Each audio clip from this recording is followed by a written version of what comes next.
understand that if I die, it will be because of the cough.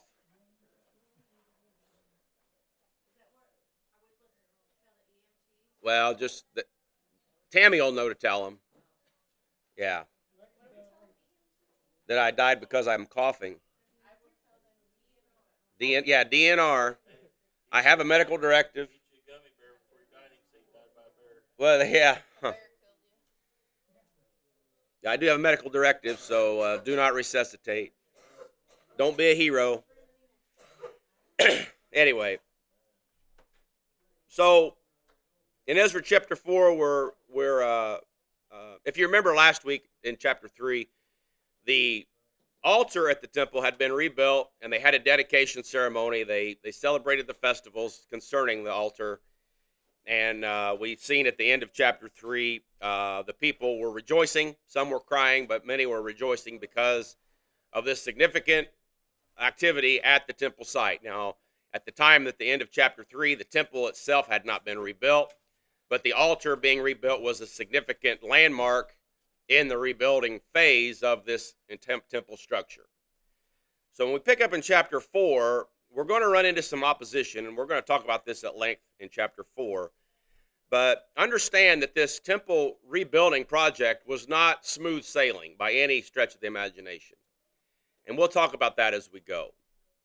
Um, but leaving off at chapter 3, the altar has been rebuilt and rededicated, and those sacrifices are now taking place while the foundations of the temple are being constructed. So that's where we're at this point. Now, before the reading begins, I want to point out here in verse 1 of chapter 4, the adversaries. Now, these adversaries that were against Judah and Benjamin were Samaritans. And I'll elaborate more on the Samaritans later, but the Samaritans were a mixed breed of Jews. When Nebuchadnezzar took Jews captive 70 years prior, and throughout the following years, there remained back in Judah a few of the Jews. I mean, not every single Jew was taken captive, but a lot of the lower tier people, maybe the ones that weren't so bright, the ones that weren't so rich, they were left behind in this desolation of Canaan. And the Assyrian king, which we'll talk about later, moved some of his captives of the countries that he had conquered. He allowed some of his captives to come into and live in Canaan, which had been abandoned, per se, at the captivity of the Jews. So the Jews that were left behind in the captivity of Nebuchadnezzar and the Assyrian captives that had been allowed to go to Canaan to live intermingled, and essentially that became known as the Samaritans. And we're familiar with the story of the Good Samaritan in John and the Samaritan woman in John chapter 4. We're familiar with those Samaritans, but Samaritans were adversaries of Jews even up until Jesus' time and afterwards. So these Samaritan people were not good people. We'll talk about that as I go. I'm laying a foundation so we understand who the adversaries are here when we read here in the first few verses. Okay? All right. Verse 1 of chapter 4 of Ezra. Ezra 4. Now when the adversaries of Judah and Benjamin heard that the children of the captivity builded the temple unto the Lord God of Israel, then they came to Zerubbabel and to the chief of the fathers, and said unto them, Let us build with you, for we seek your God as ye do. And we do sacrifice unto him since the days of Esar-Haddon king of Assur, which brought us up hither. But Zerubbabel and Jeshua and the rest of the chief of the fathers of Israel said unto them, Ye have nothing to do with us to build an house unto our God, but we ourselves together will build unto the Lord God of Israel, as King Cyrus the king of Persia hath commanded us. All right, so we see here, beginning in verse 1, the adversaries. So we know right off that they're not necessarily for the Jews here. They're not on the Jewish side, although they're going to present themselves to be. They come to Zerubbabel, who again, Zerubbabel was the leader of the tribe of Judah at this point, and he is the main character in this rebuilding project. And the Samaritans go to Zerubbabel and to the other leaders. Hey, let us help you build. Let us help you rebuild this temple. Notice what it says there. For we seek your God as ye do. Well, that wasn't necessarily true, which we'll talk about that here in a little bit. We sacrifice unto your God. No, they don't, because the temple had not been standing and the command was to sacrifice at the temple. So here, yeah, they may be sacrificing, but they're not sacrificing following the law of God. But it says we've been sacrificing into the days of Esarhaddon, Esarhaddon, who was the king of Syria. So we see right off that, yeah, they may be sacrificing, but they're not sacrificing to the God of Israel.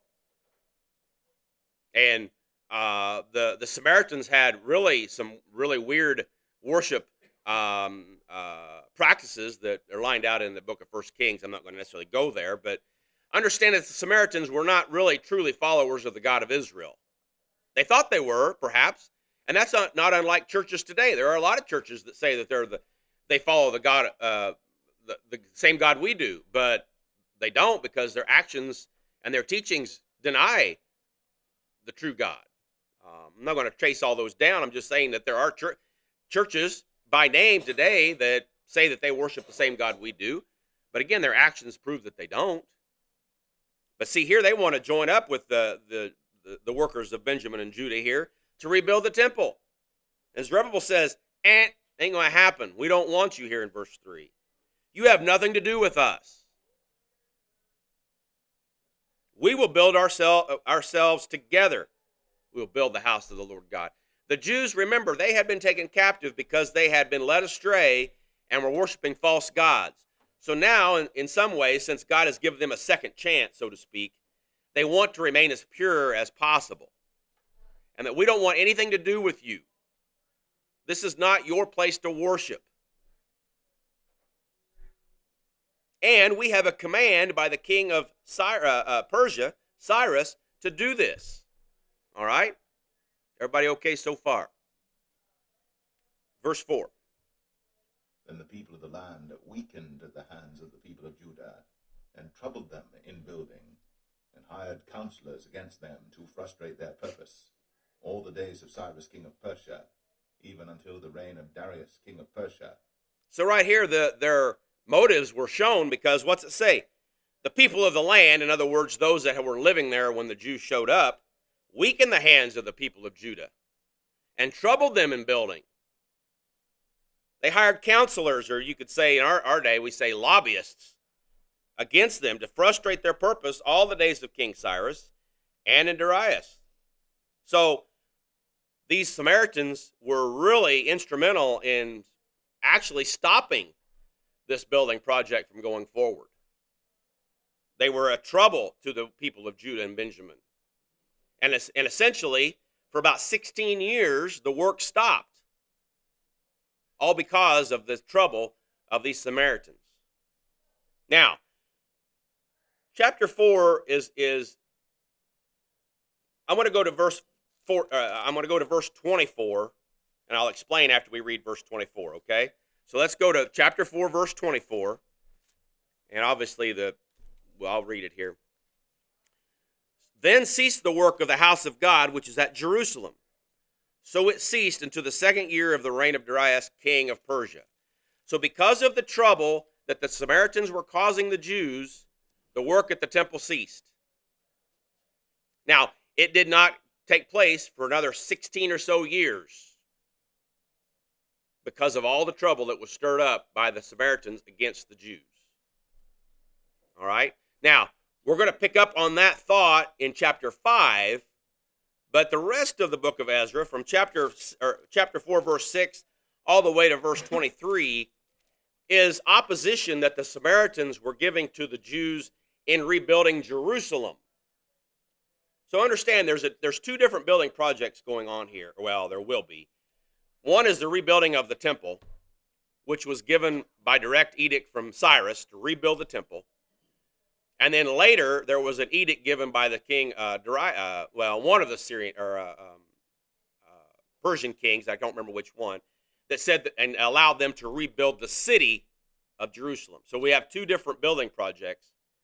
But the rest of chapter 4, what we've not read, is especially dealing with the rebuilding of the city which was some years after the rebuilding of the temple was finished. Okay? So what we're getting ready to read here, beginning in verse 6, is the opposition to rebuilding of the city of Jerusalem. All right? Now, in this time frame of the opposition to rebuilding the city, the rebuilding of the temple did pick back up and was finished for some 30, 40, 50 years prior to the rebuilding of the city being picked back up. All right? But I want us to understand that the way Ezra chapter 4 is set up is kind of not handy for us because we're dealing with two different building projects within the same chapter. All right? So verses 1 through 5 and 24 are dealing with the rebuilding of the temple. Okay? 6 through 23 is the opposition to the rebuilding of the city. Everybody okay so far? So what we're getting ready to do, we're going to read the correspondence between the Samaritans and the king of Persia in opposition to rebuilding of the city of Jerusalem. All right? Let me make sure I've got my... Let's see. So this essentially, these verses essentially take place in the years 464 to 423, and the temple was actually finished in I wrote it down somewhere. 423. And the temple was finished in 516. So the temple work, even though it had ceased for 16 years, picked back up and was completed. But the opposition to the rebuilding of the city took place after the temple was completed in 516 BC. Okay? So it was roughly 50 years that the temple had been standing when this opposition to rebuilding the city took place. Okay? Now, with that being said, verse 6. This is the correspondence between the Samaritans and the king of Persia in opposition to the rebuilding of the city. All right? And in the reign of Ahasuerus, in the beginning of his reign, wrote they unto him an accusation against the inhabitants of Judah and Jerusalem. And in the days of Artaxerxes wrote Bishlam, Mithredath, Tabeel, and the rest of their companions unto Artaxerxes, king of Persia. And the writing of the letter was written in the Syrian tongue, and interpreted in the Syrian tongue. Rehum the chancellor and Shimshai the scribe wrote a letter against Jerusalem to Artaxerxes the king in this sort. Then wrote Rehum the chancellor and Shimshai the scribe, and the rest of their companions, the Dinaites, the Apharsathites, the Tarpelites, the Apharsites, the Archavites, the Babylonians, the Susanchites, the Dehavites, and the Elamites. You get all that? All those people? Yeah. And the rest of the nations, whom the great and noble Asnapper brought over and set in the cities of Samaria, and the rest that are on this side the river, and at such a time. So essentially this is telling us these are the people involved in this correspondence to the Syrian king in opposition to rebuilding Jerusalem.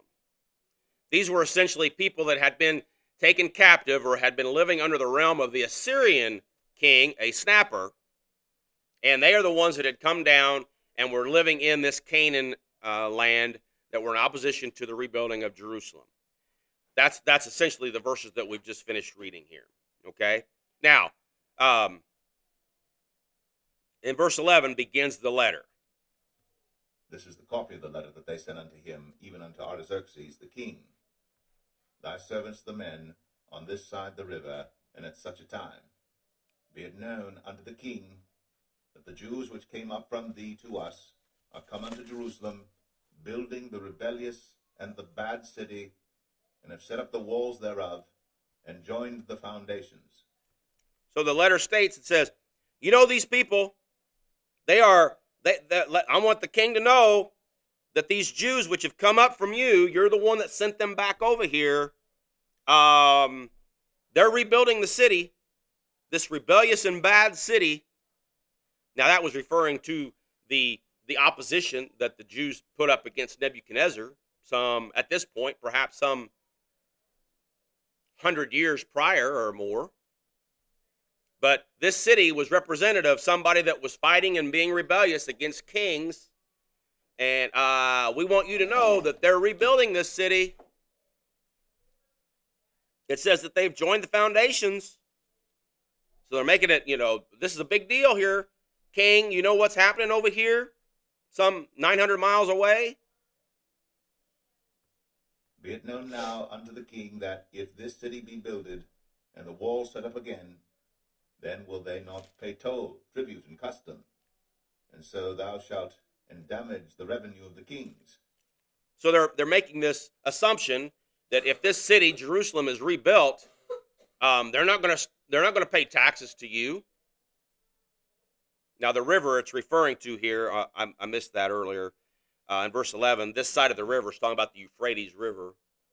It's assumed, but note in verse 13, if they rebuild this city and they're successful, they're not going to be paying tribute to you. They're not going to be paying custom. Now this was an accusation. All right, this was not necessarily the truth, but an accusation as to what could happen. Notice verse 14. Now because we have maintenance from the king's palace, and it was not meet for us to see the king's dishonor, therefore have we sent and certified the king. Now because we have maintenance from the king, in other words, since we get money from you, we don't want any less money going to you, so that perhaps would not come back to us. So they were making this accusation that if the city is rebuilt, why, they're not going to be paying any more maintenance to you, and then we're not going to get any maintenance. And we don't want you to be dishonored. Quite frankly, I don't think the Samaritans cared one way or another. They just didn't want the city to be rebuilt.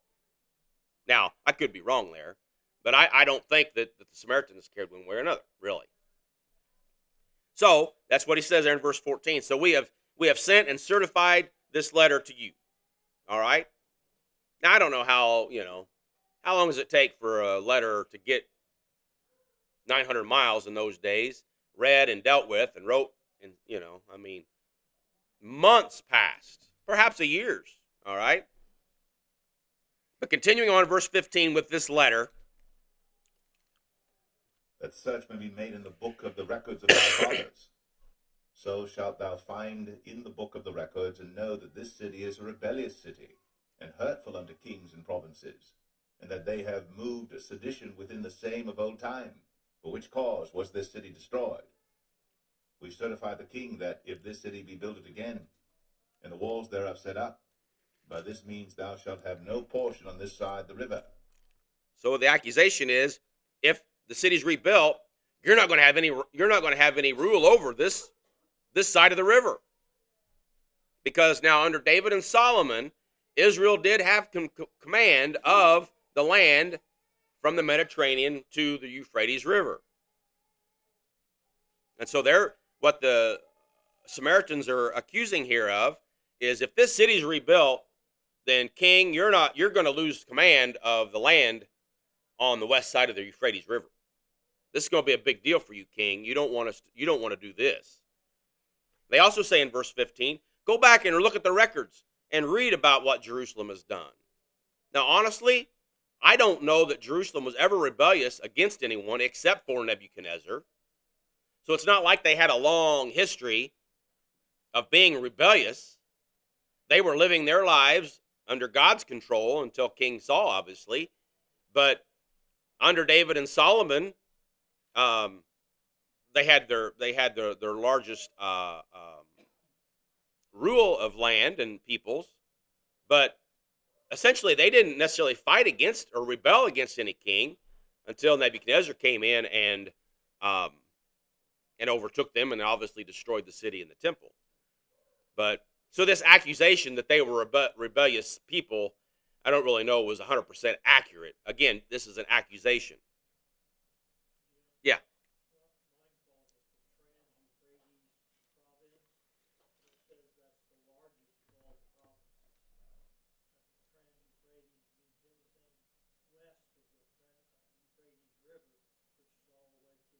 Okay. Yeah. Yeah, it is a large area. A large area. And again, I think if memory serves me, it was roughly a 900-mile straight, or maybe it was a 500-mile straight line from Babylon to Jerusalem, but the trek was a 900-mile journey because they didn't go through the desert. I don't remember now. We talked about that a few weeks ago, but I don't remember the numbers there. But we all see here the opposition that the Samaritans are putting up against the rebuilding of the city. Go back and check the records, King, and see what has been said about this city. Well, in verse 17, we have the answer from the king back to the Samaritans here.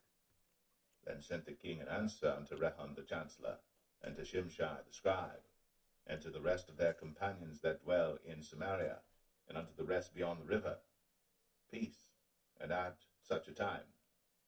The letter which ye sent unto us hath been plainly read before me, and I commanded, and search hath been made, and it is found that this city of old time hath made insurrection against kings, and that rebellion and sedition have been made therein. There have been mighty kings also over Jerusalem, which have ruled over all countries beyond the river, and toll, tribute, and custom was paid unto them. Now, those kings would essentially be David and Solomon. Okay, again, under those two kings was the greatness. That was when Israel was at its greatest and at its peak, was under David and Solomon. Okay. Give ye now commandment to cause these men to cease, and that this city be not builded, until another commandment shall be given from me. So the king here, and honestly, I didn't write down or notice which king this was at this point. But notice it says, let the command be that these men cease and the city be not rebuilt until I give another command for it to be rebuilt. If you remember, the commands from the Medo-Persian kings was not to be changed. If you remember, was it with Daniel in the lion's den? You know, the edict was sealed that if somebody prayed to somebody other than the king of, who was that king? Was it Darius, that they were to be cast to the lion's den. Well, when he found out it was Daniel that he was going to have to cast, he couldn't change the law because it had already been made. And so in much the same way, we see that tradition even here, hundreds of years or 100 years or so later. So let's not build until another command is given to build.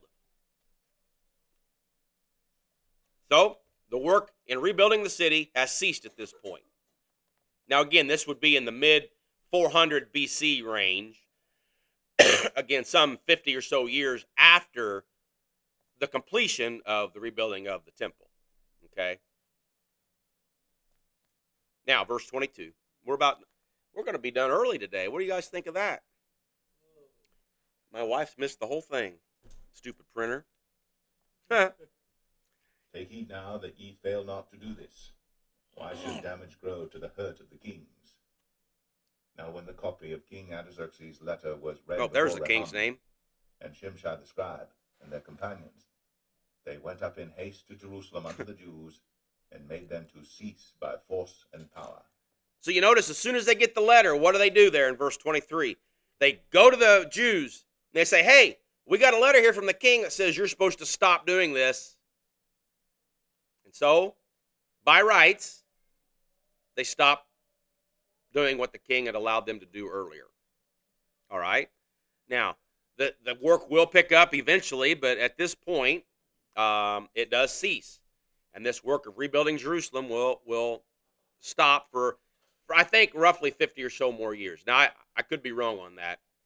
The book of Nehemiah covers the rebuilding of the city. So we know that the city will be rebuilt, and we'll talk about that when we get to the book of Nehemiah. But keep in mind that what we've just read, 6 through 23, is the rebuilding of the city. I continue to reiterate that so we understand the difference, because there are two building projects here we're talking about. All right? Comments or questions? Well, when this letter, these verses that we read, 6 through 23, the temple had already been completed. Yes. The temple was stopped.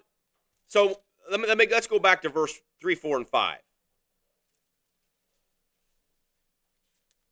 I may have missed in explaining this, but the opposition that we read about here, essentially from verse 1 to verse 5, is opposition to the rebuilding of the temple. Everybody okay with that? And in the face of that opposition, the temple work stops for 16 years. Okay? Now, yes.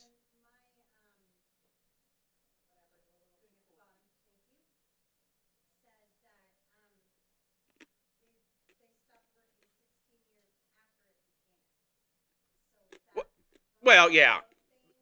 Yeah, well, after it, yes, you're right. After it began. So it wasn't 16 years from the moment that the opposition showed up. But in this, there was a 16-year time frame before it was finished. But yes, but in that, a lot of that time, there was no work being done because of the opposition against by the Samaritans here. But when we start reading in chapter 5, we will see about the rebuilding of the temple picking back up, essentially picking up where verse 24 leaves us. Okay.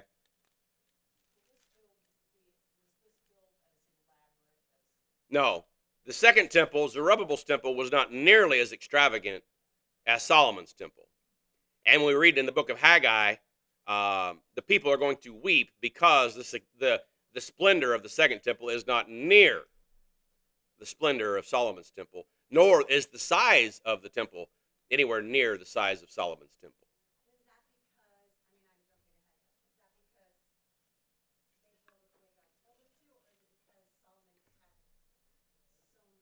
Well, because the preparations and rebuilding the preparations for building the temple had taken place under David, and so there were many years that David was gathering resources to build it. Whereas with these returning captives, they didn't have near the resources that Solomon would have. Now, I don't want us to understand this, that this rebuilt temple of Zerubbabel's is the same temple that is standing when Christ comes. Now, we call that Herod's temple because Herod, when he became king, he began a remodeling phase that took place for over 70 years. Actually, I think 90 years. Maybe even more than that. I'm getting ahead of myself. But the temple that was standing in Jesus' day is this temple that we're reading about here in Ezra chapter 4, okay?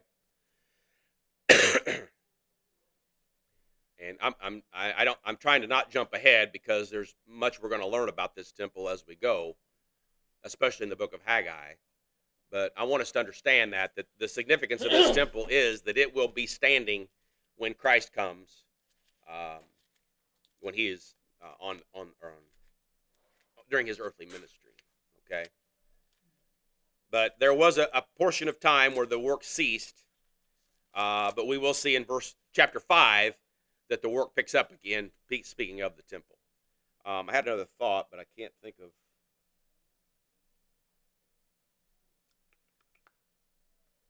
I think that's about all I have. Any other comments or questions?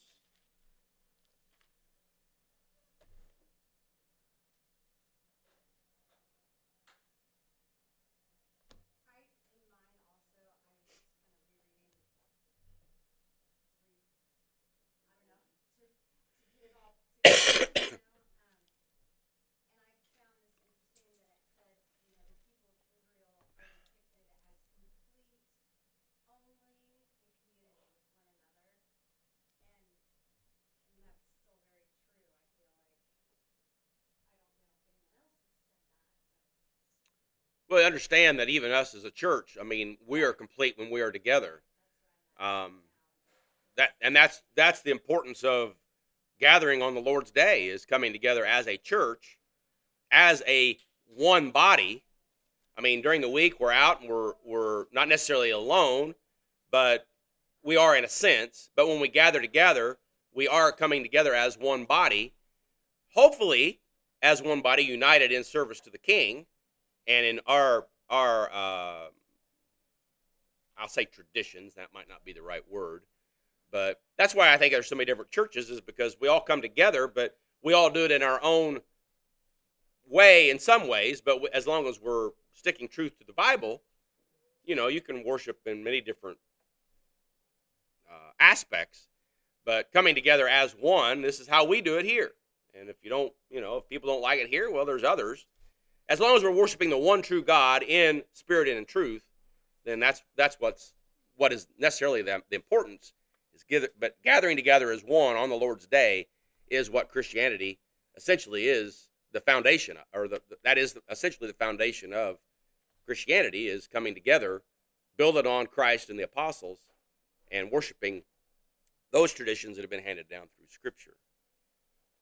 But this temple build was bringing them together in the same type of unity that we have when we come to our church building.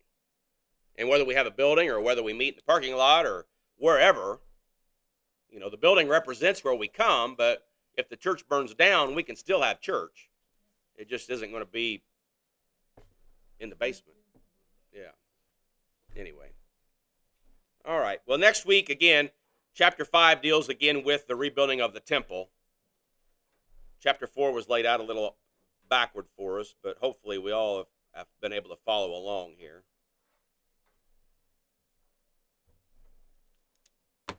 Yeah, you'll get out. Oh, you'll get out 15 minutes early today. What do you think of that? Brother Dan, will you dismiss us today?